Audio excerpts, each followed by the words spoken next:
Bueno, yo hablo 5 minutos, soy muy breve. Es un poco para centrar el problema que nos había traído aquí acerca de este espacio, del EAC y de la sensación, por lo menos que tenemos los de fuera y los que estáis más cercanos podréis aclararnos o no, de que hay una crisis importante y que atraviesa el espacio una dificultad seria. Entonces, el problema es que esta dificultad viene de una historia anterior. Yo voy a hacer un breve resumen de dónde venimos o de qué problemas hemos ido detectando pues, los profesionales y desde la asociación y tal, y una pequeñísima carta a los Reyes Magos. Acabamos de ver como 3 modelos que generan envidia y siempre, bueno, desde la asociación hemos estado pensando cómo creemos que debería funcionar un centro o cómo podría ayudarnos a nosotros o qué carencias, por lo menos en la comunidad autónoma, tenemos los artistas, ¿no?, respecto a las posibilidades de producir, disfrutar, comunicar y aprender arte o del arte de acuerdo a lo que hasta ahora se nos ha dado. Hay una idea que es obvia y que todo el mundo comparte. Aquí hemos visto 3 modelos que tienen, digamos, 3 dependencias institucionales diferentes, ¿no? Una comunidad autónoma, una universidad y una familia, un patrimonio privado, ¿no?, particular. Y sin embargo funcionan. Funcionan por una serie de cosas. Ahora ellos seguro que se quejarán, dirán, no es tanto lo que nos dices, pero hay una idea principal que nos parece que es la de la autonomía, desde las asociaciones, de la que un centro pueda trabajar con la máxima autonomía posible. Esa máxima autonomía para nosotros debe cubrirse en 3 aspectos. Uno es una autonomía, digamos, jurídica, legal, que le permita pues trabajar, contratar de acuerdo a lo que... Una autonomía económica, es decir, una dotación suficiente, y una autonomía de personal y de recursos. Y esta autonomía, por supuesto, también tiene que ser ideológica, es decir, que pueda hacer lo que el técnico, los profesionales que están involucrados crean que deben, cómo deben comunicar o producir el arte, ¿no? El problema es que esto, sobre lo que todos estamos de acuerdo, y probablemente los políticos también, y las instituciones, realmente no se ha abordado no solo en la comunidad autónoma, sino yo creo que a nivel nacional, desde la construcción de la democracia, todo el proyecto cultural ha sido permanentemente instrumentalizado. En la construcción primero de una modernidad española y de una democracia, tal, después con la idea del recurso económico y con unos discursos últimos muy pendientes de criterios puramente económicos o economicistas, o que hablan y que lo ligan la creatividad, no sé qué, pues a nuevas tecnologías, hablan de sectores creativos, industrias culturales, innovación. Este es un tipo de cosas que, digamos, al régimen de representación del arte contemporáneo le sirven muy poco. Y el problema es que la izquierda ha entendido también la cultura desde esta misma perspectiva económica. Nosotros estábamos muy expectantes, ¿no?, con los cambios de gobierno que ha habido en la Comunidad Valenciana, y con la esperanza de que, como se habían entendido discursos que habíamos emitido desde la asociación, como eran las buenas prácticas, como era el derecho a la remuneración de los artistas, como era la necesidad de producción, que esto tuviera un reflejo en las nuevas políticas. Y es cierto que ha habido una buena intención inicial en cuanto a hablar de ello. Pero, sin embargo, sentimos que este debate real sobre la autonomía de centros y cómo deben funcionar y cuál es el lugar, por lo menos, del arte contemporáneo en todo esto, no se ha realizado a nivel ejecutivo, a nivel de los que pueden tomar decisiones en este sentido. Y en este debate yo creo que hay que recuperar algo que para mí es fundamental y sin lo cual nunca se va a poder construir esa autonomía, que es la conciencia del arte como un bien común. Esto que parece una obviedad, es decir, se ha ido perdiendo progresivamente y están puestas en cuestión por esta conciencia del recurso económico, de la productividad, tal, esta idea del arte como bien común, y hay para mí, en mi opinión, un descrédito de la experiencia estética. Ha habido un problema también en el discurso propio del arte, y es que ha hecho que tanto la crítica a la exposición, al modelo, a la exposición como un display, como una herramienta de contar, y la consideración de los públicos ha empujado hacia una serie de actividades que mal enfocadas están muy ligadas como a una concepción puramente productivista del arte. Es decir, aquí hemos visto modelos de talleres o modelos de mediación que lo que hacen es ampliar el concepto de experiencia estética. Y eso es muy importante, porque hay otra manera de hacerlo, que es reducir, es decir, no, la exposición no sirve, la experiencia no sirve, los artistas dan 4 talleres y además en la mediación reduzco el discurso haciendo aquello que Juan de Mairena decía, hace falta escuelas populares de saber y no escuelas de saber popular. Y esto es lo que, digamos, una buena mediación en arte debe conseguir. Entonces, a partir de estas ideas nuestras, de recuperar el arte como bien común, de recuperar el valor de la experiencia estética como forma de conocimiento y de compartir contemporáneo, es a partir de lo cual nosotros quisiéramos que se construyera la posibilidad de este nuevo espacio. En su presentación al principio, Manuel Segade ha hablado de esta confusión que hay entre centros de arte o museos. También luego ha salido un concepto que a mí me parece horrible en los últimos años, es el de fábricas de creación o cosas de este tipo, que parecen como cadenas de montaje, de producción de tal. Y la idea del laboratorio es una cosa que me parece bien, y yo hablo de esto porque creo que para abrir el debate y para que empecemos a pensar es cómo podría ser este espacio, primero, de quién puede depender, cómo va a construir su autonomía, quién y cómo lo va a dirigir, porque esto es un tema importante, si va a ser por un concurso, cuánto tiempo tal, quién va a designar ese jurado, cómo en los concursos nos hemos encontrado también con un problema, y es decir, quién controla al jurado, cómo se organizan los jurados. Esto es también otra cosa para que podamos debatir aquí.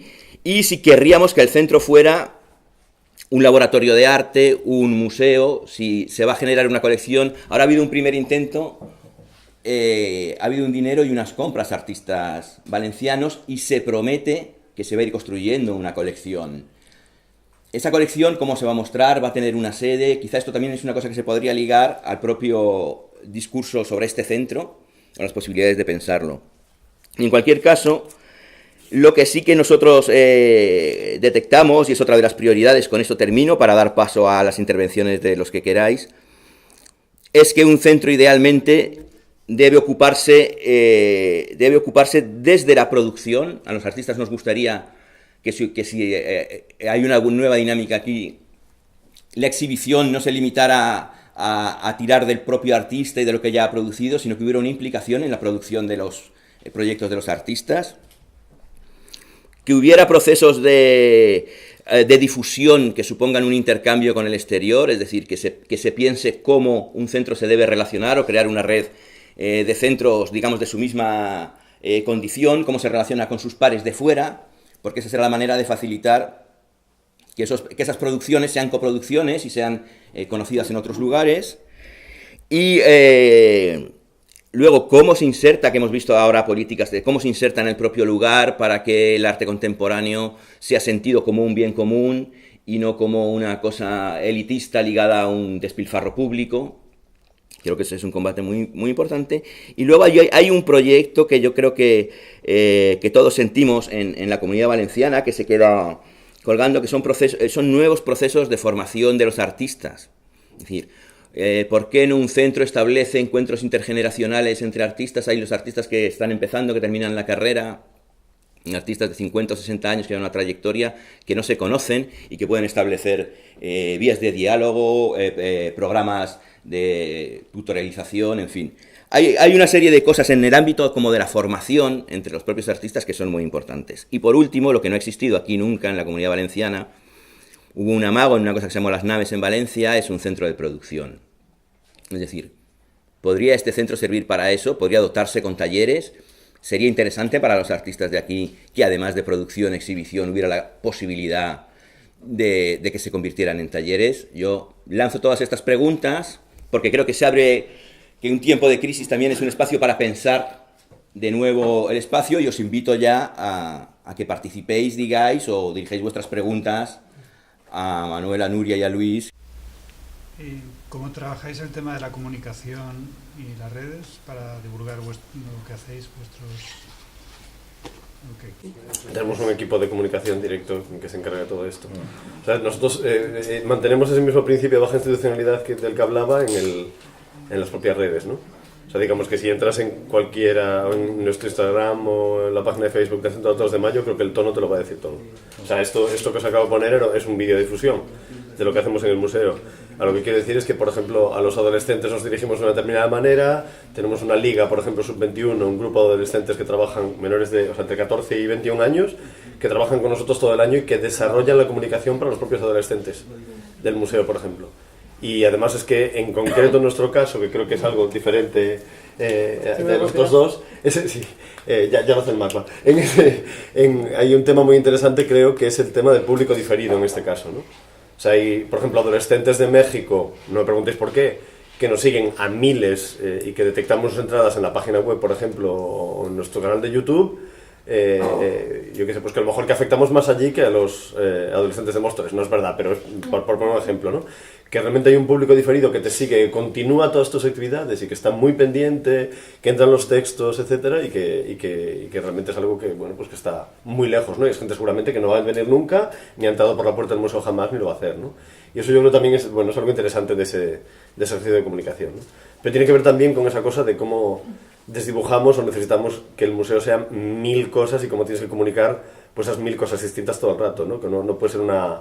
O sea, ya no nos vale la receta casual y típica de la newsletter, ¿no? Si os fijáis en nuestro folleto, está ordenado y es lo máximo que podemos conseguir. O sea, realmente vas mirando cada cosa, es como plan de su padre y de su madre, pues efectivamente, eso es lo que tiene que ser un poco, ¿no? Partiendo de los mismos temas que nos interesan, pero trabajados desde un montón de facetas distintas. Y eso es, digamos, el reto, ¿no? Ahora, de cómo concitar que eso realmente, esa desidentidad te genera una identidad, ¿no? Que creo que es lo más interesante, ¿no? No sé si... Bueno, a nosotros, de hecho, la newsletter sí nos funciona, porque también es como muy abierta, no tiene... tiene una estructura muy poco estructura. Y mucha gente nos está siguiendo, yo creo que es muy interesante, porque la audiencia no es el público, eso es fundamental, eso es fundamental entenderlo. Entonces, nosotros tenemos todos los canales y estamos generando que eso, estamos grabando todo, registrando todo, que yo creo que ahora hay pocas entradas. O sea, alguien puede decir esto no es rentable, pero las entradas no serán ahora, serán dentro de, pues, escuchar a Teresa Lanceta dentro de 5 años Y bueno, la idea, incluso ahora vamos a hacer una newsletter para el archivo, que eso es algo que hacíamos en la UNIA. Yo trabajé 10 años en UNIA Arte y Pensamiento, y esa página se ha convertido en un archivo increíble, porque como lo hacíamos en el CAC, iban 10 personas, pues daba igual, iba a Gamben, iban 10 personas, en Barcelona iban 500 y en Sevilla no teníamos esa suerte. Pero bueno, ahora vas allí y tienes un archivo increíble. Nosotros estamos haciendo eso, tenemos todos los canales y tenemos una persona que, digamos que la presencia en redes, yo no tengo Facebook, pero se ha convertido en algo muy importante. Y que yo creo que también, bueno, nosotros también estamos detectando gente que nos sigue no sé dónde y bueno, es interesante. No lo sé, ¿para qué? Hay una cosa a lo mejor importante sí a decir en el sentido de para qué estamos aquí, que, por ejemplo, nosotros hasta hace nada, hasta que no había una Consejería de Cultura de la Comunidad de Madrid hace meses, nuestra comunicación tenía que pasar siempre por la supervisión de Presidencia de la Comunidad de Madrid, porque dependíamos directamente de Presidencia. O sea, somos una rama más en ese caso, de la Consejería de Presidencia, ahora de una consejería más autónoma que es Turismo, Cultura y Deportes, ¿no? Esto nos ha dado independencia de comunicación. Pues claro, imagínate, pues comunicar que van a venir, claro, esto de las travestis negras que vienen a hacer los 10 años del museo, pues imaginaos lo que es comunicarlo a través directamente de la gabinete de comunicación de Cristina Cifuentes. Pues evidentemente cambia la cosa, se complica. O sea, tú vas a hacer un taller queer con adolescentes en un colegio, adolescentes de 10 años que están haciendo un diccionario queer para el museo. pues saltan todas las alarmas, lógicamente, ¿no? De repente lo tienes que explicar de otra manera, el trabajo, lo hacemos igual, ¿eh? Pero te exige un trabajo de pedagogía política muy complejo y que evidentemente pues a veces es una pérdida de tiempo, ¿no? O sea que en este caso, por ejemplo, esa autonomía también en la parte de comunicación es algo a reivindicar obviamente fundamental. Porque, por ejemplo, bueno, tú lo mostrabas ¿no? Creo que estaba muy claro en tu ¿cómo se llama? Presentación, digo, formal, porque claro, de golpe, pues por ejemplo, que nosotros tengamos que utilizar la misma imagen de todas las cosas que hace la Comunidad de Madrid, que evidentemente si miráis la página web del 2 de mayo, que es un desastre, la estamos cambiando ahora, la comparáis ya con la página web, que es el portal, digamos, de la Comunidad de Madrid, pues obviamente es que esos dos lenguajes son incompatibles. O sea, es que no podemos tener ese mismo lenguaje, necesitamos otro tipo de espacio, ¿no? Y esa autonomía a veces no es tan sencilla, ¿no? Solo se entiende que tienen que ser los mismos logos, la misma forma, de tal, pues no, o sea, esa baja institucionalidad se comunica ahí. No sé si tenéis alguno el folleto y miráis la parte de atrás, tú tenías uno, ¿no? Aquí sí. Si miráis la parte de atrás y miráis esto, yo creo que es una cosa clave, que además se le ocurrió al equipo de comunicación ahora mismo, ¿no? Si miráis la página de logos y veis, pues yo qué sé, que la Fundación Arco confía en nosotros para custodiar su excepcional colección, o Tabacalera y la Kunsthaus de Basel son nuestros compañeros de viaje en la exposición de Chiero Cáriz. Pues una forma que parece un poco la petición de misa de por los niños de África, que no sé qué, pero claro, de repente el estilo que te da esto a la hora de hablar de patrocinadores, por ejemplo, de colaboradores, es años luz. Claro, esto convencionalmente, o sea, que si pedimos permiso nos dicen no hagáis así. Y ahora de repente toda la Consejería de Cultura quiere copiarnos después de haberlo visto. Bueno, quiero decir, creo que eso es bastante fundamental. O sea, es una chorrada, pero una chorrada realmente una pregunta súper importante. Yo no lo considero una chorrada porque he tenido unos grandes problemas con la web de la universidad, con todas las redes sociales de la universidad, que querían que todo lo que nosotros hiciéramos se presentara desde la suya. Evidentemente no se podía hacer por lo que estaba contando Manolo, ¿no? Es imposible que tú difundas con una estructura absolutamente jerarquizada, monolítica, con todo ya establecido, pues cosas que están cambiando cada 2 minutos, ¿no? De hecho, a nosotros no nos dejaban convocar a la prensa, porque fíjate que le quitábamos visión al rector. ¿Qué relación tiene que el rector haga un convenio con los asociados? ¿Qué tiene que ver eso con que haya una inauguración de una exposición? ¿Yo cómo voy a esperar a convocar a la prensa 3 días después de la inauguración? ¿Para qué? No, pues hacer entender que eso había que hacerlo no es nada fácil. No es nada fácil chocar contra lo que es la máquina de la institución. Yo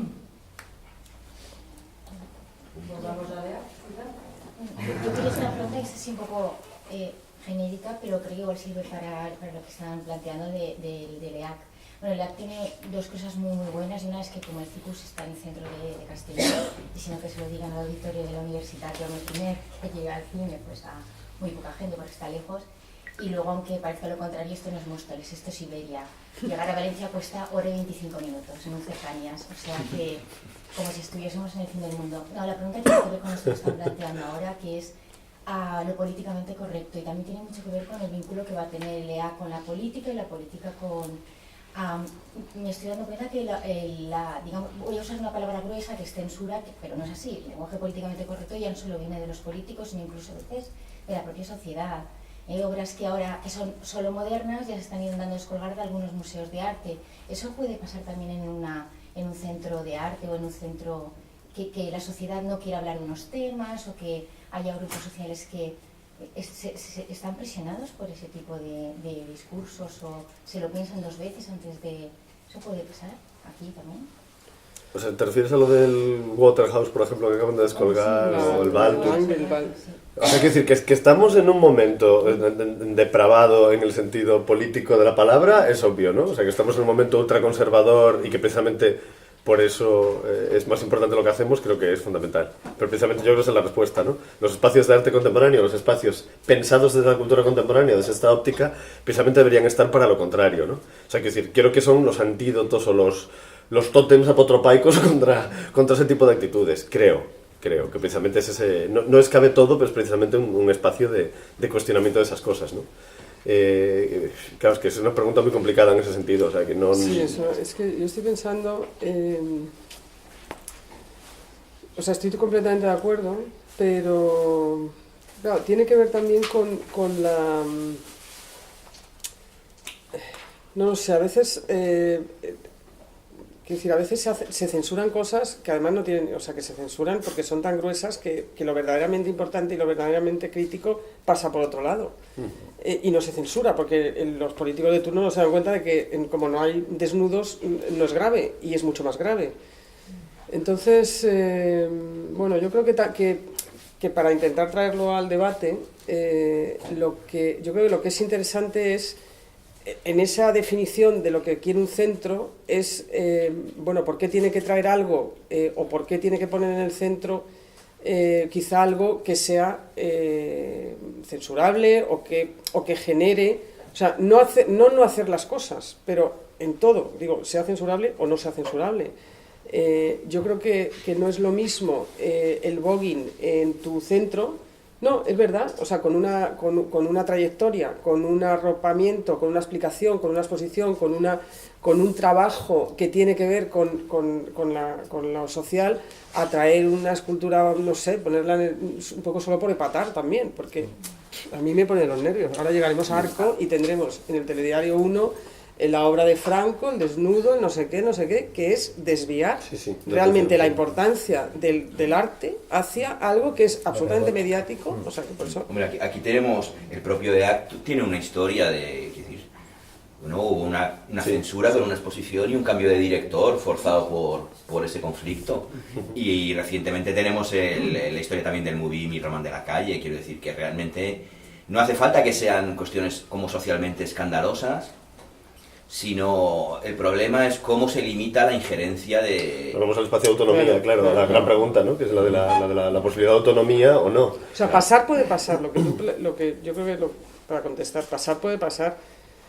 Claro, habrá que como dice Manuel, tendremos que tirar de toda la academia para explicar que no puedes quitar un cuadro de no sé, de Velázquez ni de... O sea, por favor... Pero, claro, si el populismo llega a ese punto por parte de ciertos sectores de la sociedad y no hay un movimiento que lo rechace, pues entonces van a ganar, porque es que estamos en un momento así.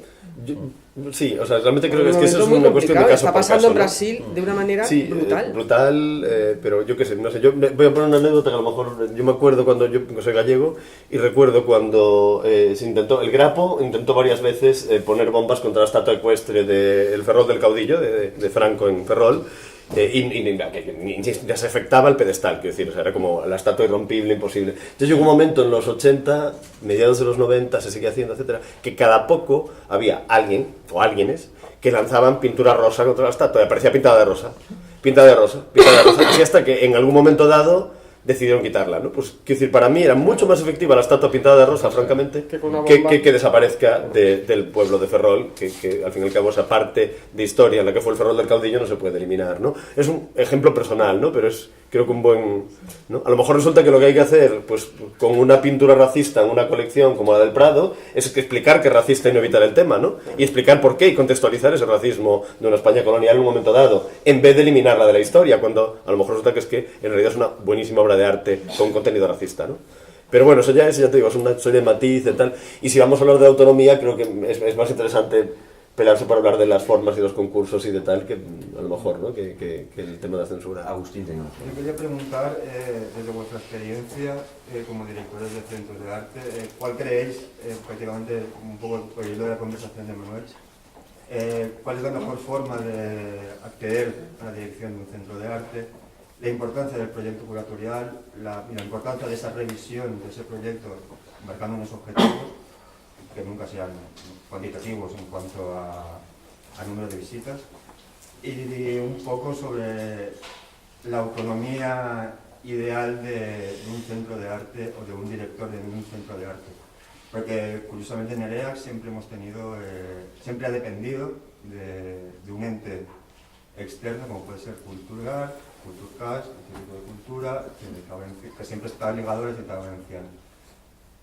¿Cuál es un poco vuestra opinión desde dentro, como centro, como directores?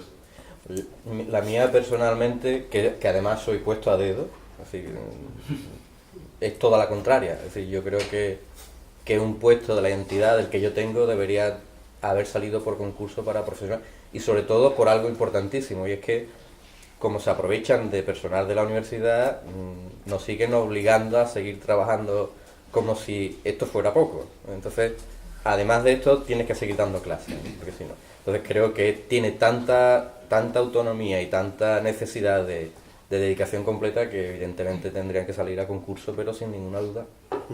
Y yo te digo que a mí cuando me lo dijeron, me puse súper contento porque me creía que me estaban ofreciendo lo que yo siempre habría querido, ¿no? Cuando el rector me llama, me dice, quiero que vengas para llevar la colección contemporánea y demás con eso, mi contestación fue, ¿dónde ponemos la hoguera y cuándo empezamos a quemar? Porque no os podéis imaginar lo que es todavía la colección de la universidad, ¿no? Y tenemos en arte contemporáneo, el gran trabajo nuestro sería empezar a decir que no a donaciones que nos llegan por todos los sitios. Antes os lo decía de broma con lo de la fábrica de tabaco, que no era el caso para renunciar a ella, pero no podéis imaginar la cantidad de cartas que hay que ir haciendo todos los días diciendo que no queremos esta obra que usted dice que es tan buena, pero nosotros no la queremos, ¿no? Muchas gracias. Yo os plantearía dos preguntas al hilo de lo de Agustín y lo del concurso. Una es, ¿quién y cómo se nombra un jurado? Que es la otra parte que nos garantizaría una cierta decisión técnica. Y la siguiente, es decir, no ponemos demasiado el acento en estas discusiones en la figura del director, y a lo mejor hay que ver cómo se construyen los espacios para que puedan seguir funcionando de manera que el director suponga una parte, es decir, un cierto giro, un cierto sesgo, pero que no haya una figura sacrosanta que es el director sobre la que recae toda la responsabilidad y que hace de su capa un sayo y luego desaparece sin haber, digamos, hecho museo, sin haber facilitado unas estructuras o la formación de un personal o una máquina que pueda, de alguna manera, una nave que puede ir sin capitán, ¿no? Bueno, yo creo que lo que decía del programa, el programa es eso. Quiero decir, los políticos tienen que hacer políticas culturales, no tienen que decidir el director de un museo. Tienen que hacer una política cultural. Me imagino que construir este edificio aquí surgió de una política cultural, o debería haber surgido de una visión de alguien que vamos a hacer un auditorio, vamos a hacer un museo, vamos a hacer una filmoteca, vamos a hacer... Claro, como tú has dicho, cuando surge, si tienes un programa, más o menos sabes lo que quieres, porque si se llama arte contemporáneo, pues no lo vas a dedicar a hacer churros o ensaladas. Si es de estas dimensiones y tal, tendrás que dotarlo de presupuesto y de personal, o por lo menos definir, pues habrá un equipo. Entonces, eso normalmente muy pocas veces se hace. Claro, si se define un equipo, habrá que buscar a los mejores profesionales que puedan ocupar esos lugares. Y, claro, luego está que si son funcionarios, que si no son funcionarios, que evidentemente un concurso, yo creo que el menos malo de los modos sigue siendo un concurso público y tiene que exigirse un concurso público. Ahora, el concurso público dependerá de quién hace el jurado. O sea, un concurso público para la dirección del EAC no lo puede hacer el consejero de Cultura de la Comunidad Valenciana ni el Ayuntamiento de Castellón. Tendrá que buscar a otra persona, que eso se hace, y hay personas que se dedican a eso. O sea, la Botín, la Tate, Serralves, tienen una persona en Inglaterra, que es una mujer que tiene 20.000 o 200 currículums, y que busca profesionales reconocidos. Profesionales reconocidos significa profesionales reconocidos que tienen un trabajo reconocido y que tienen un trabajo profesional. Entonces, bueno, por lo menos entiendes que las personas que se van a presentar ahí tienen que presentar un programa que tiene que coincidir o debería coincidir con esas líneas de la política cultural que marca la administración pública, y entonces sí dejar trabajar a la persona. Yo creo que no es muy complicado. Complicado no es. Y de hecho se ha hecho, bueno, el caso de Manuel, yo creo que no es tan idílico, pero con todos los problemas. Sí. Un caso que yo conozco de cerca fue un jurado, o sea, un modo de llegar a un lugar. Bueno, yo no estuve de acuerdo en una cosa solo, que lo puedo decir, que el anterior director yo creo que no debería estar en los jurados, aunque está en muchos de ellos. Me imagino que habrá a favor y en contra sí, o sea, de hecho se criticó. Bueno, en este caso es que, claro, el concurso del 2 de mayo era muy peculiar porque, digamos, Ferran, normalmente, como todos sabéis, en la historia de la EAC creo que es una clara, en la historia del IBAM otra clara. Desgraciadamente, los directores, directoras de los museos en España se van por un lío. O sea, desaparecen por un escándalo, un cambio político, un desfalco, lo que sea. Esto es el ingrediente fundamental. En este caso, en el 2 de mayo, Ferran Parenblit cambió de trabajo. O sea, que no había ningún trauma envuelto. O sea, el 2 de mayo es un ejemplo increíble de un lugar en el que ha habido concurso para el primer director, hay concurso para el segundo director, se han cumplido las condiciones y bueno, y en este caso quiere decir que estuviera implicado a alguien que no está introduciendo ningún efecto trauma. En cierto modo lo puedo entender. En otros casos, pues evidentemente, si el director o directora sale escopetado por cualquier problema, pues que lo metan en el concurso, pues un poco lío, claro, porque va a tener un problema con la institución. Pero vamos, quiero decir, no es que yo defienda que estuviera Ferran, es que realmente en este caso entiendo que las pautas de continuidad tenían cierta lógica en un centro que estaba funcionando bien, ¿no? Pero bueno, yo voy todavía antes, o sea, creo que vuelvo al principio, ¿no? O sea, lo primero que, digamos, en este caso, el mundo político tiene que saber a la hora de trabajar con un centro como este, es que, insisto, y ya sé que es una estupidez, pero es fundamental, es un espacio de arte contemporáneo. Entonces partimos de ahí. Si es un espacio de arte contemporáneo, si se quiere que no sea un espacio de arte contemporáneo, entonces empezamos a hablar otra cosa. Pero si esto mantiene su nombre y es un espacio de arte contemporáneo, esa legitimidad de independencia de un lugar que, con perdón, va a estar tocando los cojones, es fundamental. Hay que entenderlo así. Hay que entender que va a ser ese espacio en el que las representaciones que van a salir no van a coincidir seguramente ni siquiera con la población de aquí. Va a haber voces discordantes, va a haber, porque esa es su naturaleza. Generar esos espacios precisamente de debate, de saltar alarmas, es verdad, no es que eso quiere decir que tenga que ser absolutamente político en el sentido de representación de partido, en el sentido de izquierda, derecha, no, pero efectivamente va a generar esos voces discordantes y va a generar esas representaciones alternativas porque ese es el lugar que ocupa el arte contemporáneo, punto. Eso yo creo que es lo primero que hay que tener en cuenta, ¿no? O sea, que ese espacio de libertad tiene que estar garantizado. Ahí voy al tema de la censura de vuelta y todo esto, entonces ese yo creo que es fundamental. Luego, yo estoy muy preocupado por el tema de los concursos en este caso, porque creo que hemos pasado poco a poco de tener las buenas prácticas como norma de vida a pasar a las buenas formas como norma de vida, ¿no? Entonces de repente nuestros concursos se están convirtiendo en buenas formas. Son concursos hechos aparentemente como un concurso de buenas prácticas. O sea, las buenas prácticas nacen en un momento determinado para precisamente generar la independencia de los espacios, ¿no? O sea, la autonomía de un director o una directora y de su equipo generando un proyecto, ¿no? Quiero decir, separarlo temporalmente de las elecciones para que, ¿no? Pues eso, contratos de 5 años en vez de 4 para que al menos haya un tiempo de adaptación con el nuevo gobierno, etcétera, etcétera, etcétera. Bueno, ¿qué ocurre ahora? No son así ya. O sea, los concursos son así, el mío, por ejemplo, se hace con toda la legitimidad y como me decía una amiga el otro día, por el número de figuras importantes que había en mi concurso como jurados, parecía una procesión en vez de un concurso. O sea, quiero decir, es verdad que esto ya es así, ¿no? Pero ¿qué ocurre? Que por el otro lado eso te legitima, a mí me legitima como director, tener una unanimidad, un jurado importante, etcétera. Pero ¿qué es lo que ocurre? Que por el otro lado, el tipo de contrato que yo tengo está ligado directamente a un político, con lo cual el tipo de contrato que yo tengo no me permite esa independencia, aunque mi político me la dé. Es decir, el Consejo de Cultura es una maravilla. Está concedida la independencia, pero no es una independencia, de hecho. Yo, por ejemplo, tengo un contrato de asesor en este caso. En el momento que el político desaparece, yo desaparezco. Que evidentemente se entiende, y todo el mundo entiende, que seguiré, pero a lo mejor no. ¿Sabéis lo que quiero decir? O sea, no hay ninguna legitimidad para eso. Eso es un problema. Lo digo porque sabemos todos que desde la ley Montoro los contratos de alta dirección no existen.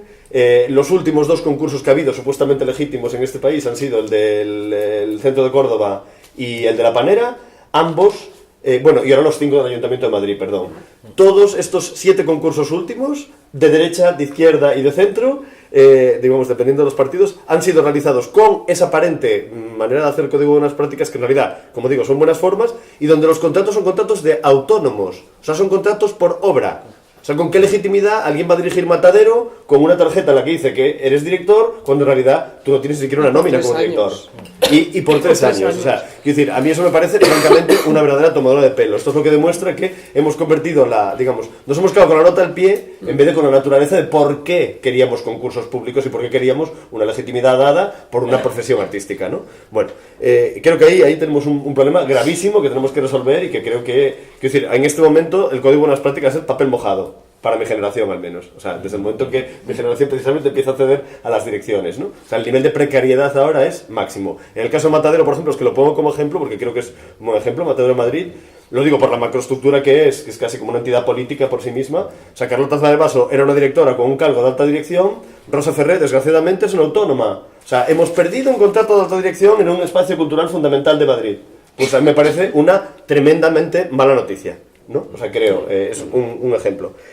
Luego viene el otro tema que tiene que ver con el cómo se hace el concurso, como tú decías, quién, cómo, etcétera. Claro, un concurso primero debería asegurar esa contractualidad y esa administración independiente. Por otra parte, el concurso también debería garantizar a nivel político esos fondos que te permiten desarrollar un proyecto. O sea, desde la crisis, Miguel Fonjafe, concurso del Centro Galego de Arte Contemporánea. Él llegó con un proyecto que presenta y que, digamos, sus primos interpares le valoran y lo nombran caballero.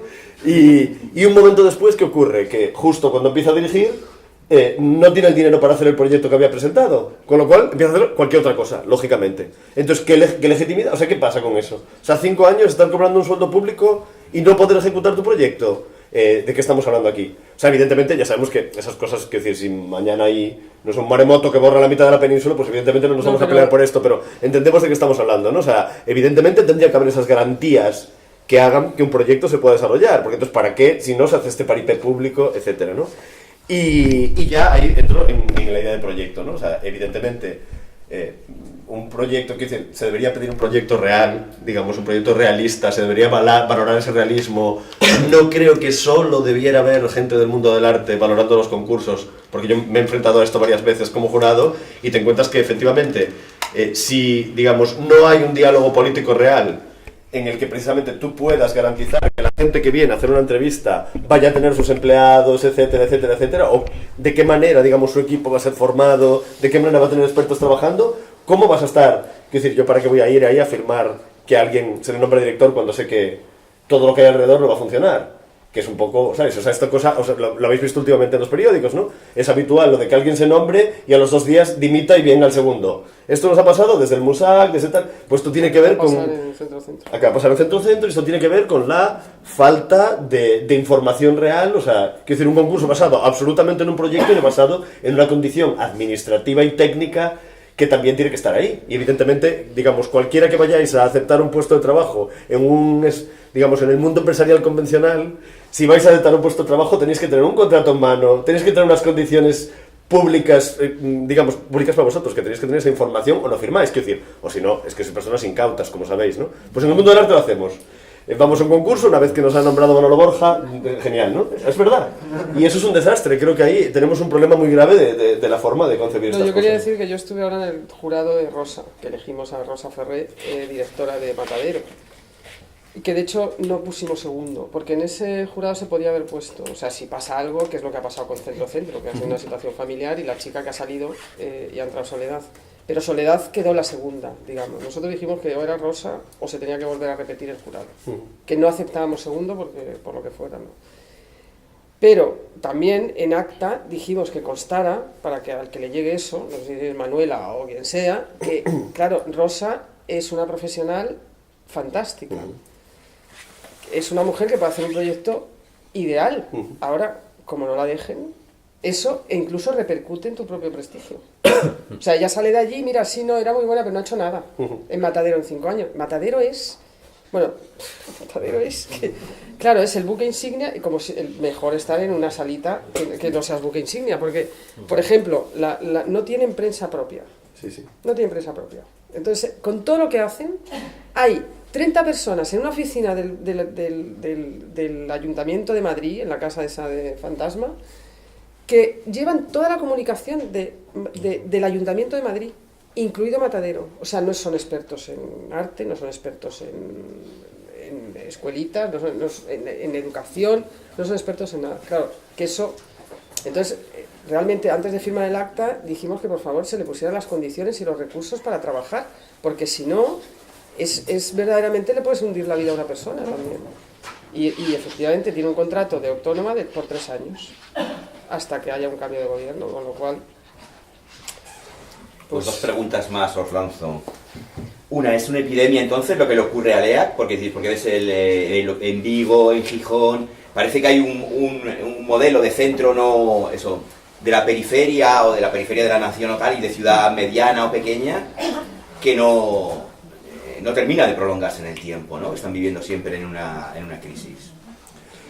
Esa es la primera pregunta. La segunda, que es también para vosotros, es ¿cuál es el lugar de la sociedad civil en la defensa de sus propios espacios? Es decir, ¿qué está haciendo la ciudad de Castellón o qué está haciendo los colectivos profesionales para reivindicar que no se venga abajo un lugar y que hay que renovarlo, y qué negociaciones están estableciendo con los poderes públicos para la defensa, ¿no?, de este espacio?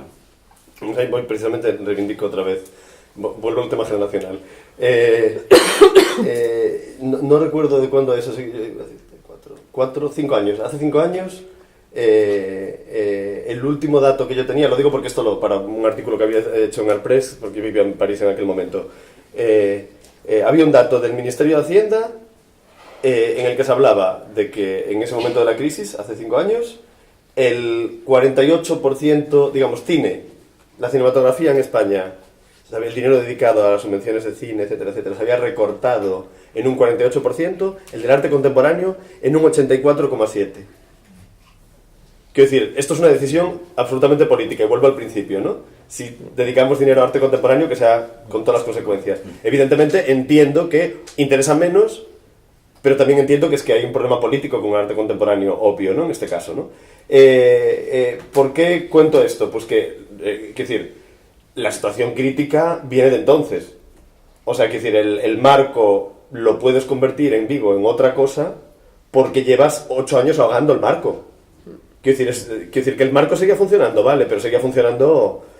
No sé cuánto lleva esto funcionando a duras penas, con el agua al cuello. Quiero decir, esto es el problema es ese, no es un problema de ayer, o es un problema de ahora los centros están en crisis, no. Es la consecuencia de una política cultural que ha hecho que los museos y los espacios de arte contemporáneo hayan sido los que más han sufrido con este tema, ¿no? Eso por un lado. Luego, el tema de la sociedad civil, volvemos a un tema sectorial. Pues eso, nos hemos estado preocupando estos años más por las formas y a lo mejor más por otro tipo de cosas más urgentes como los sistemas de mercado, como los sistemas de financiación, ¿no? Lógico, las becas, las ayudas, porque evidentemente pues estamos en un momento muy malo, ¿no? Y de repente nos hemos dado cuenta que, bueno, el pan de hoy, pan para hoy, ¿no? Hambre para mañana es un poco el sistema, pero vamos, me refiero a nivel peninsular, ¿eh? O sea, todo el Estado español está sufriendo lo mismo, y yo veo, pues esto, que no solo aquí, o sea, el asunto de encontrarte a grandes artistas de 40 y muchos años, todo el mundo pasando hambre por sistema, cuando son gente que evidentemente pues tiene, vamos, una bibliografía que ocupa media estantería, pues digamos, estamos en una situación muy dramática, ¿no? En este sentido, muy dramática. Sociedad civil, pues es que creo que efectivamente, ¿no? O sea, quiero decir, la demanda de qué tipo de espacios necesita un lugar debería pertenecer al lugar. Ahora, por ejemplo, en Vigo, la articulación el movimiento en contra de la situación del marco de Vigo ha sido enorme. Pero en el momento que tienes un político populista que decide ordeno y mando, no hay nada que hacer. Nada que hacer. La articulación social da igual. Porque siempre va a haber esas voces que van a defender que el arte contemporáneo es elitista, que van a defender, pues, lo comentaba ayer también, o sea, para mí, precisamente, digamos que el arte contemporáneo sea tan arriesgado, tan experimental y tan disparatado, es lo que tiene que defenderse desde lo público. O sea, este espacio de experimentación donde ocurran cosas inimaginables es lo que tiene que estar defendido por lo público, porque ningún dinero privado va a financiar esto. Una galería privada no va a financiar esto. A veces tienen momentos de disparate, pero necesitan comer, lógico, ¿no? O sea, yo qué sé, la Caixa Forum, tendrá que estar pensando en otro tipo de estrategias. Pues tienen que exponer a Warhol para tener venta de entradas en la puerta. En cambio, un lugar gratuito como este, que digamos, ¿qué pasa? La población de Castellón no merece tener un lugar que le rompa la cabeza cada 2x3, ¿no? Este no es un lugar lo suficientemente bueno como para tener eso. Creo que eso es la cuestión fundamental. Entonces, más que de sociedad civil, hablamos de la alimentación, digamos, cultural que se da a la sociedad civil. No creo tanto realmente en una organización desde la base, porque no tiene por qué pedir aquello que no conoce siquiera la gente, ¿sabes? Sino precisamente lo contrario, ¿no? O sea, qué tipo de, digamos, una vez que alguien está legitimado por unas elecciones, por ejemplo, qué tipo de devolución va a dar piramidalmente a su propia sociedad, ¿no? Y creo que ahí hay un elemento fundamental. Ya, pero eso es muy complicado, Manuel. Porque si la cultura, el arte contemporáneo y lo que sea, se convierte en un vehículo de legitimación simbólica del partido en el poder, o del gobierno en el poder, no puede romper las normas, porque entonces no le votan. Entonces, claro, efectivamente, ahí casi no estoy de acuerdo en cuanto que entramos otra vez, quiero decir que aunque te rompa la cabeza no lo puede decidir el político, lo que te rompe a ti la cabeza. No, porque, claro, la articulación social es muy complicada y es verdad que aunque la haya, como la ha habido en otros lugares, si el político se niega a recibirte, como ha pasado mucho tiempo en Valencia, por ejemplo, pues daba igual, se destroza absolutamente todo un tejido cultural y da lo mismo porque los intereses están en otro lado, pues no hay nada que hacer. Ahora, la presión sí sirve en cuanto hay una mínima fisura, la presión se mete. Y eso yo creo que sí hay que aprovecharlo. Pero también cómo desligar, o sea, cómo que la sociedad también entienda, primero, que el centro de arte de aquí no es para lo que ellos quieren hacer. Como dice eso de Juan de Mairena, que claro, una escuela popular de saberes es lo que tú estás haciendo con las tejedoras, pero no puede ser que aquí venga y dice yo quiero tejer, yo quiero hacer calceta, yo quiero hacer... No, usted búsquese los lugares donde hacer calceta y vamos a ver entre usted y yo cómo podemos negociar en ese lugar que tiene una misión, que es mostrar el arte contemporáneo, trabajar con artistas contemporáneos. O sea que también el populismo de otros lados es como, no, que a ver qué quiere la gente, sí, por eso es telebasura. No puede ser eso tampoco. Ahora, tampoco puedes traer a alguien que ni sabe dónde está Castellón, quiere decir que no, bueno, habrá que crear los contextos para que ciertas personas vengan y puedan trabajar con la comunidad.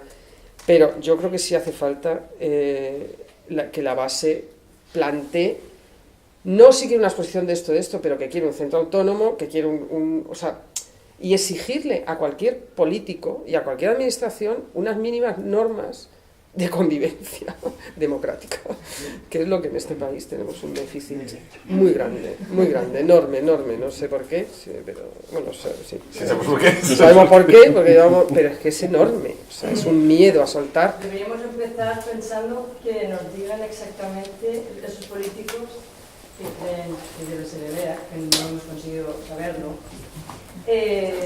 cuánto dinero se merece el EAC, el personal ¿qué personal tiene que tener? etc, porque es que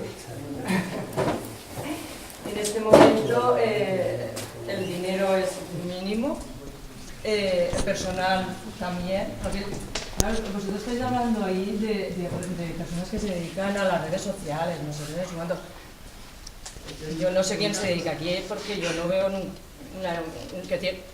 no hay una cosa que funcione, fluya. La página web, aparte de que nos han quitado hasta los amigos de LEAC, pues ya no sabemos muy bien si es una cosa fluida y cada vez las páginas web son menos necesarias, son más archivo, ¿no? Un poquito. Entonces yo creo que aquí estamos gente militante, como les decía yo, porque estar sentado ahí 3 horas en una silla es ser militante. Nos falta que esos políticos también sean valientes y nos digan no, el EAC no queremos nada, lo chapamos, ¿no? Pero que sean valientes. O no, decir, no, apostamos por el EAC, porque el EAC debe de ser lo que queremos que sea, ¿no? Pero que también lo digan. Eso, creo que son un poco cobardes, en ese sentido. Lo digo porque no hay ningún... Bueno, hay representantes, pero no hay políticos, ¿no? Y si no, es que no podemos tampoco hacer nada. Claro. Tenéis que hacer un cuestionario. Claro. Una reunión. Sí. ¿Qué queremos? Es que, claro, estamos diciendo la periferia. Hay campanas que dicen que querían poner aquí una sede del IBAM. Claro, como ahora el tren, como decíamos, nos cuesta 1 hora y media ir a Valencia, pues igual nos interesa tener una sala del IBAM aquí. Me parece un poco, no sé, yo creo que como tú decías, aquí se hace arte contemporáneo. Está bien que no pues se puede dialogar con otros centros, se puede trabajar con otros centros, pero no ser una subsede en Castellón del IBAM. Creo, yo lanzo, porque claro, no sé el resto qué opina, a lo mejor hay gente que estaría muy interesada en que aquí se convirtiera en una sala de exposiciones, solo una sala de exposiciones. Entonces, si no tenemos claro, a ver, seamos el dinero y la gente que va a trabajar aquí, tampoco podemos pedimos mucho, ¿no? Pues que haya 3 millones de euros de presupuesto y 25 personas trabajando. Sí, pero eso es lo que habrá que también... Yo creo que que lo que pasa en muchos centros de arte es dejación de funciones de los políticos. O sea, es que no lo puedo entender. Si un colegio fuera mal y no hubiera... Bueno, que también pasa. Pero hay profesores... Llevamos años pidiendo algo en toda la Comunidad Valenciana que no se ha hecho, que es un mínimo informe de cuál es la situación. Es decir, sin conocer cuántos centros tienes, cuántos museos, cuántos artistas hay, iniciar cualquier acción política es un brindis al sol, porque es que no sabes la realidad que tienes que transformar. Si no conoces la realidad, es muy difícil. Sí, pero ojo, porque por ejemplo, eso fue lo que en Barcelona, cuando se hizo el famoso informe, que además dirigía el MACBA, porque es lógico, el Buc Insignia dirige el informe, llevó a que no existiese el Canódromo. Ya. Y llevó a que ahora todavía no tengan centro de arte contemporáneo en Barcelona. Eso fue el famoso informe, eso es lo que llevó a los fue un políticos. mal informe. ¿Me entiendes a qué me refiero? No, el informe puede ser muy dirigido, es lo mismo que pero los concursos de la pero Cámara. el gobierno vasco, que creó un Consejo de Cultura que ha realizado unos informes que les han venido muy bien. Y el problema aquí es saber, porque yo sí que me imagino, yo veo que el EAC es necesario y que cubre ese espacio para precisamente del arte más contemporáneo, de lo que podríamos llamar, que también habría que discutir cuánto y qué es arte y cuánto y qué es contemporáneo, pero o sea, creo que sabemos a lo que nos referimos, más o menos, y es decir, el IBAM no lo cumple, no lo está cumpliendo, no está en su proyecto, es un sitio con una colección y que tiene que dedicarse también como al arte moderno, que se declara como vinculado como categoría epistemológica al Mediterráneo, con lo cual al EAC le queda el resto del mundo, que está bastante, es un espacio amplio para trabajar. Y luego el Centro del Carmen, por ejemplo, pues se va convirtiendo en un centro de cultura contemporánea en un sentido más diverso, digamos. Con lo cual realmente la posibilidad de trabajar desde aquí el arte contemporáneo es importante. Y yo sí que creo que debería haber una defensa desde la base, desde los colectivos de artistas, desde los críticos y comisarios, desde no sé qué, de aquí hay un espacio que no podemos dejar que se muera. Se cerró la gallera sin que nadie abriera la boca. Es decir, antes se cerraban espacios y la gente decía algo aquí. Ahora hay una cosa como que parece mal criticar a los nuevos que vinieron porque no sé qué, porque hay que darles lo que ya va siendo un crédito infinito. Y se han montado unas mesas de negociación o tal con todos los sectores que, vamos, son las bodas de Caná, pero no se discute nada, no se llega a ninguna conclusión, no hay nada ahí realmente. Es decir, hay una voluntad de que haya una participación de los sectores, pero no hay. Y esto, por ejemplo, cayéndose. Es que hay que ir a cosas muy concretas y decir, oye, pues no dejemos que algo se muera así tan fácilmente. Pero el movimiento tiene que ser desde abajo. Es decir, yo no creo que haya que esperar que un político favorezca una institución para que le den bofetadas. Es que eso es lo que va a favorecer. Entonces, o lo hacéis vosotros, apoyado por todo aquel que pueda apoyaros, pero desde luego desde arriba no lo van a hacer nunca. Vamos, a no ser que pero o sea, a veces pasa, pero es verdad que la otra solución es la buena, claro. A no ser que estés loco, pero no. Entonces, os lo hacéis vosotros implicando a todo el que podáis en la historia, y eso implica que tenéis que tener un tirón potente y tener muy claro qué es lo que queréis, o difícilmente se os va a dar, ¿no? Al menos visto desde fuera, ¿no? Sí, pero la verdad es que es un espacio que puede ser cualquier cosa. O sea, lo bueno también es que no tiene... Tiene muchas posibilidades. Tiene muchas posibilidades, no tiene una colección que mantener, no tiene... O sea, realmente es verdad que podría ser el lugar del arte contemporáneo, como que es de todos los que estamos aquí, el único que tiene su nombre, en su nombre, el arte contemporáneo, que ni siquiera el IBAM lo tiene. Y en Alicante, el Museo de Arte Contemporáneo de Alicante, el MACA, pero bueno, el MACA, yo estuve la semana pasada, estoy de bolos por la comunidad. Y bueno, hacen lo que pueden también, pero está muy dirigido también a la colección de Sempere, o sea que está muy bien como patrimonio, pero realmente este es el más libre que tenemos en la Comunidad Valenciana. Es que ahora sentar en la sala es significativo porque está vacía, igual que la foto que nosotros hemos utilizado para anunciar este acto, ¿no? Entonces entras ahí y dices, ¿cuántas cosas, no? se podrían hacer aquí?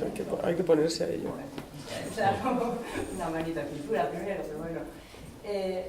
Y claro, y dices, es que es una gran lástima, ¿no? Que esto se esté perdiendo y que no lo sabe mucha gente, y ni siquiera aquí, y de verdad que Bueno, y hablamos de la tradición de los lugares, ¿no? No es por, o sea, cualquier tiempo pasado fue mejor, pero es verdad que aquí durante una época, durante 5 años al menos, es verdad que, o sea, esto fue un modelo para el resto del Estado español y para muchos lugares de Europa en un momento determinado, precisamente en imaginación institucional. Porque aquí ha habido exposiciones desde sobre la velocidad y Paul Virilio hasta la de Gloria Picazo y la fe y la religión y la espiritualidad en el arte. O sea, quiero decir, que ha habido todas las tendencias bastante, digamos, diferenciadas políticamente además unas de otras. Yo qué sé, yo las veces que he venido a Castellón he venido por el EAC, de estudiante y de ahora, quiero decir, pues no sé, hasta genera turismo cultural, como veis, quiero decir, me parece realmente, o sea, yo venía al Festival de Benicàssim y a esto. No venía al IBAM, con perdón, no venía al IBAM. O sea, y creo que estos son detalles muy importantes a tener en cuenta y a entender, o sea, no sé, cuando ves todos aquellos catálogos de la época de José Miguel aquí, realmente aquello era, bueno, pues era brillante en el sentido sobre todo, ya no tanto de una programación en sí, sino de la apertura mental que estaba provocando, precisamente en la forma de que los que estábamos trabajando en aquel momento, estudiando en aquel momento, entendíamos que era lo posible que era el arte contemporáneo. Por eso que te dices de contenedor con todas las capacidades, ¿no? Creo que eso que yo intentaba definir antes es uno de los mejores lugares en ese sentido. O sea, cuando nació. Sí, sí. Y precisamente por no tener tampoco un espacio ni demasiado característico, ni demasiado malo, ni demasiado bueno. Grande, ni demasiado ¿sabes? pequeño, Esa es una escala buena, ahí está. está. Y todavía lo es, y eso es vamos, quiero decir, es una capacidad que increíble para... Quiero decir, hablaba, ¿no? Nuria habla de una arquitectura muy buena, yo hablo de una arquitectura muy mala, el otro... Quiero decir, él habla de colecciones que recibes, de materiales que imponen, aquí es precisamente lo contrario, ¿no? Es un dibujo... Y la limpieza que tiene. O sea, digamos que ese nombre precisamente ahí cabe todo. La ligereza del propio lugar, que no pesa, no es una cosa como con la barroca, o sea, ni la casona, ni el patrimonio industrial, es lo que quiera ser, realmente. Yo quería preguntaros, y no voy a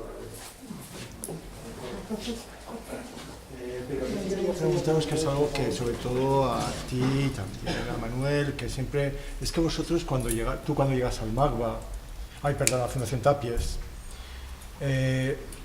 llegáis a espacios con una identidad, el K2M sabes que es un lugar que la gente, los artistas quieren exponer al K2M, otra cosa es que la gente vaya, los artistas están deseosos por exponer al K2M. Pero hay una cosa que es muy importante, aparte de que todo lo que habéis dicho, es que vosotros teníais algo que decir, algo que contar y realmente un discurso. Es decir, ¿es posible que un centro pueda mantenerse sin alguien que tenga un discurso que decir y que contar? Y ese discurso también tiene que tener una temporalidad, ¿o no? Porque claro, el discurso también conlleva, como a profesores de universidad que en un momento dado tienen que estar fuera, tienen que volver a replantearse su discurso. Tú fuiste uno de los ejemplos que dejó la Tapies, sencillamente te marchaste, se había acabado el momento, se había acabado el discurso y seguiste comisariando. Es decir, pero fuera de una institución. Es decir, esto también es muy importante. Es decir, la idea que alguien, si un centro es algo, es también porque alguien tiene algo que contar en ese centro. Y esto también es importante. Cortés tenía algo que contar en este centro. Eso tiene que ver también que a veces yo no entré por concurso en la Tapies, pero es como dice Manuel, la Tapies, incluso ahora, el centro 2 de Mayo, aunque es más joven, porque la Tapies lleva 4 directores, la Tapies efectivamente ha tenido una historia que cuando alguien se va es porque cambia de trabajo, o porque considera que, bueno, yo en mi caso por circunstancias personales, porque a mí no me gusta ser freelance, pero sí que pensé realmente, estas paredes necesitan otra persona y yo necesito otras paredes. Yo me voy a haber quedado ahí toda la vida. De hecho, no querían que me fuera. Y yo me dio mucho pena irme, porque han sido, por ahora, con permiso de Bomba Gens, por ahora han sido los 10 mejores años de mi vida. Pero, claro, yo digo, es que pues, me puedo quedar aquí haciendo lo mismo, pero es que esto no puede ser. O sea, en la Tapies, yo estuve 10 años. Yo creo que 8 hubieran sido ya... Yo entiendo que en el Prado tienes que estar 15 o 20, en el Reina, pero en la Tapies, en el K2M, en el Vite de Vite, en el EAC, o sea, 8, si hay que terminar algo, 10 y fuera, porque es que es otra generación, efectivamente. Yo llegué y lo di todo. Es que luego tuve un hijo, me casé, o sea, ya estás en otro mundo. Entonces, y además te agotas, o sea, te agotas porque los inputs... O sea, la inercia y la experiencia te lleva... Por eso cuando yo he presentado Bombas Gens, para mí, o sea, quiero decir, mi reto aquí era todo el trabajo hacia los públicos. Porque yo lo otro, bueno, ahora es como una colección, con lo cual ya es un reto. O sea, yo ahora no hago lo que quiero en el centro donde estoy. Pero claro, intento que sacar lo máximo. Y efectivamente, por eso yo cuando hablo de, efectivamente tienes que tener un discurso, y el discurso solo lo tienes porque te has dedicado yo toda tu vida. Y porque te has confrontado con situaciones que has tenido que resolver, y porque una cosa te lleva a la otra. Y entonces, un centro se puede dirigir con contactos, pero no es lo ideal. Se puede dirigir con ideas, se tiene que dirigir con todo un poco. O sea, tienes que tener, y sobre todo tienes que poner todo eso. Y cuando yo hablo de discurso a todos los niveles. No solo que hayas leído mucha filosofía, sino que realmente tienes que poner junto todos los variables que te encuentras. Y bueno, ya hay una cosa que es mi último caballo de batalla de este país en general. No, es verdad, y yo creo que es muy grave. Esto no tiene que ver tanto con el EAC ni con los centros, tiene que ver más con los profesionales. Aquí o eres director o no puedes desarrollar tu proyecto. Porque no hay, o sea, en cualquier lugar del mundo hay gente que nunca ha sido directora y que es comisario, conservador de museo, bueno, aquí por ejemplo tenemos en el Reina a Joao, pero es que necesitaríamos 3 como él, en el MACBA, en el IBAM, aquí, pero es que no, en la Tapies, no sé, de hecho yo cuando me fui a la Tapies me iba como conservadora, con Manolo Borja de director, y ahí le llamaron para el MACBA y entonces se cambió, pero no se crea un cuerpo de profesionales, entonces, al final, claro, llega director, es que si no llegas a director no puedes hacer nada, pero es que todo el mundo tiene que llegar a director, no. Porque yo, sinceramente, a mí me gusta más estar en la producción de exposiciones que en la cosa política, por ejemplo, que no la sé hacer. Pero eso tiene que ver con que en nuestro... igual que nos confundimos con los nombres de los lugares... Es un sistema... es que no existen comisarios en nuestros museos. No existen. Ese trabajo... O sea, que se va al director y se cae el museo. Porque, o sea, tú vas a Estados Unidos y tienes 70 comisarios y una dirección en cada museo. Y además, o sea, comisarios, o sea, como es el ICI de Londres, por ejemplo, el Instituto de Cultura de Arte Contemporáneo de Londres paga un fee, no sé si sabías esto, que te paga una libra al mes y tú estás fichado por esa institución. Una libra al mes. Y cuando tú produces un encargo, que a lo mejor se te ocurre en algún momento, ¡ay, pues hacer esta exposición! Pues cuando tú propones la exposición, si el patronato te la acepta, es cuando cobras por tu proyecto y tal. Pero tienen, una red de cerebros maravillosa que están ahí. ¿Quién es el director del Pompidou? Bueno, un cargo político, evidentemente, ¿no? Sí, pero que el director del Pompidou es lo menos interesante del Pompidou. Sí. Le importa el de arte moderno, el de no sé pero qué. Pero bueno, digamos que es o sea, por sí, suerte... Pero eso es endémico también. Sí, pero es un buen ejemplo, un buen efecto del mundo global, es que por lo menos pues podemos irnos a formar fuera como comisarios. Pero luego llegamos dentro y tenemos que ser directores. Y tenemos que ser directores, eso es verdad. Pero bueno, al menos... Está también relacionado con la falta de autonomía de los centros. Porque aquí, por ejemplo, hay una estructura que se creó con la intención de vertebrar toda la política museística, que es el consorcio de museos, que sin embargo lo que ha ido es quitando autonomía a los centros para poder trabajar. Entonces, que tú que seas un comisario, un crítico de Alicante y no tengas un centro que funcione autónomamente, porque los espacios los hay, como la lonja, como el no sé qué, que te permitan ir desarrollando tu trabajo al principio, pues hace que eso, si vienen las exposiciones desde arriba y todas colocadas, es menos gente la que hay con posibilidad de trabajar, de tener su propia voz. Pero vamos a eso, el problema de los nombres es así. Si el IBAM tiene 4 subdirectores en vez de comisarios, pues es un problema, creo, por el nombre, claro, de por sí. Es un cargo político, es otra cosa. Es un cargo que tiene además una jerarquía, etcétera. O sea, yo iba a pelearte antes con el tema de la personalidad de los directores, ¿no? Que decías, no, hay un equipo, vale. Digamos, con respecto a... meternos cosas en el mismo saco. O sea, yo por una parte sí creo en la idea de proyecto y en la idea de que alguien tiene que marcar una línea discursiva y llegar con un diálogo tal, pero también creo en ese tema del equipo en donde eso se pone en negociación con una gente que está formada y que te puede discutir incluso tu propio proyecto, o que puede evidentemente ser la encargada de traducirlo, ¿no? En muchos sentidos. Entonces ahí esa negociación sí me interesa. Ahí es donde yo creo que a lo mejor sí es posible que esta es una institución más de 10 años. Es como, yo qué sé, no sé... voy a hacer una burrada un poco, pero es como si estás en pareja eternamente y de repente en un momento dado descubres que puedes hacer tríos o tener una relación abierta. Y entonces, bueno, pues de repente la sexualidad se vuelve a activar y es posible volver a coquetear y de repente todo vuelve a funcionar. si queréis os ponemos en unos términos más convencionales, decimos, a los 5 años de repente decides tener un niño porque es que si no esto se acaba, y introduces otra cosa más, o nos cambiamos de ciudad, y de repente, ¡ah, qué bien, qué interesante de repente vivir en un lugar nuevo! ¿no? Pues esto es un poco lo mismo, ¿no? Es una cuestión de nivel de vida, o sea, el arte contemporáneo y las formas de vida desgraciadamente están muy ligadas, esto lo conocemos, ¿no? Y creo que ahí está el punto fundamental de este tema de que haya un proyecto y de cómo ese proyecto se negocia no solo con un equipo sino con un contexto. Porque claro, está el tema, ¿no? De que tú invitas, por ejemplo, ya que no hay comisarios, por ejemplo, en el 2 de mayo no hay comisarios internos, lo que tenemos es comisarios de fuera, externos, que van produciendo proyectos. Cada exposición o la hago yo o lo hace alguien de fuera. Pues como en este caso Nuria y Nacho, ¿no? En su día. ¿Qué ocurre con esto? Pues que eso... Lo que tienes que, digamos, creo que la parte del proyecto que es fundamental ahí y que sí que tiene que ver con la dirección del centro es la permeabilidad y la capacidad de la institución de absorber los efectos institucionales de cada uno de los proyectos. Y he sido muy riguroso, por ejemplo, cuando explicaba qué provocó y qué reflexión provocó la exposición de vuestra exposición y lo que funcionó y no funcionó de Xavier Leguay, por ejemplo. ¿Me entendéis a dónde me refiero? O sea, quiero decir, eso es el tema, no tiene que ver solo con que transformes la arquitectura y cambie. Lo que es interesante también es que la pieza de Xavier Leguay no funcionó. O sea, no funcionó. En la exposición tal como se planteó, no funcionó. Y fue muy cara.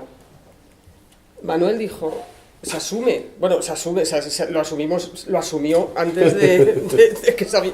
Es decir, claro, no funcionó. No funcionó como sabía para el público tal. Ahora se ha hecho otra exposición, ahora Xavier ha seguido investigando y el inicio de esa investigación en todas las historias del arte va a ser el K2M.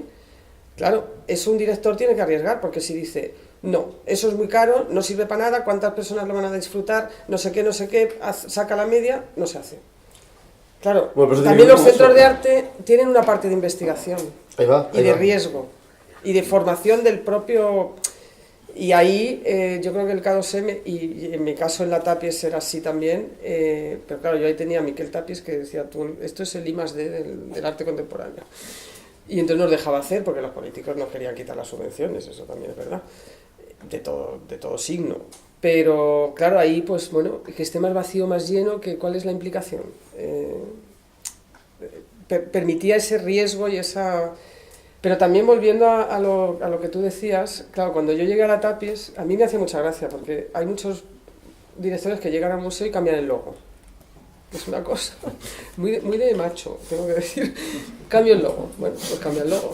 Yo cambié el logo 10 años después, porque realmente nos dimos cuenta que ese logo ya 10 años después no funcionaba. Pero bueno, a mí lo último que se me ocurrió, llegar a un sitio que era referencia es cambiar algo. O sea, yo fui así, y entonces cuando me fui, pues ha cambiado, pues sí, pero... Entonces, claro, también yo siempre he pensado que la institución está por encima de las personas. Y eso hay que tenerlo muy claro. Pero no se tiene claro. Entonces yo llego y hago con la institución lo que me da la gana. No, mire, perdone. La institución tiene unas reglas. Y usted tiene que entrar en estas reglas. Ahora, ¿cómo mejorarla? O Logans, cuando llegó, 0 euros. Bueno, por 0 euros, una situación dificilísima, pero siguió la historia un poco a partir de... O sea, continuó la historia de la Tapies. Ahora Carles, pues también. Quiero decir que luego lo que tú hagas, si haces Susan Meiseles o haces Xavier Leguay, es una cosa, pero el marco institucional se mantiene. Con dinero, sin dinero, con más, con menos. O sea, yo tenía la mitad que tenía Manuel Borja, pues hay que hacer exposiciones. También te tienes que situar. Cuando yo llegué a la Tapies era en el año 98. Ahora Barcelona es otra cosa. Entonces, bueno, pues claro que tienes que... O sea, que el discurso sí, tu discurso sí, pero la institución tienes que adaptarlo. Pero cuando vemos el tema de la sociedad civil y todo esto, creo que hay algo muy importante que estás diciendo, que en realidad ese tema no solo de... Quiero decir, la institución es el contexto dado, el marco es el contexto dado. Y evidentemente, yo qué sé, pues estás en Galicia llueve y estás en Madrid llueve menos. Quiero decir, eso no lo puedes evitar, ¿no? Puedes hacer danza a la lluvia, sí, pero seguramente no lo evites tampoco, ¿no? Pero lo que es muy importante es entender también que el contexto es producido por la institución. Sí. ¿No? O sea, digamos que hay ese otro doble efecto. O sea, decir, una sociedad civil se articula y pide algo, pero es que a cambio también va a recibir algo que la va a transformar, etcétera, etcétera. Y eso, quiero decir, es una obviedad del asunto cultural, pero es fundamental. Es fundamental porque lo más probable es que si esa sociedad está afectada por este AC, bueno, el EAC del principio, por ejemplo, lo más probable es que eso tenga un efecto posterior que haga que, por ejemplo, estéis aquí ahora pidiendo algo. Sí, sí. ¿No? Pues en fin, y eso yo creo que es algo fundamental.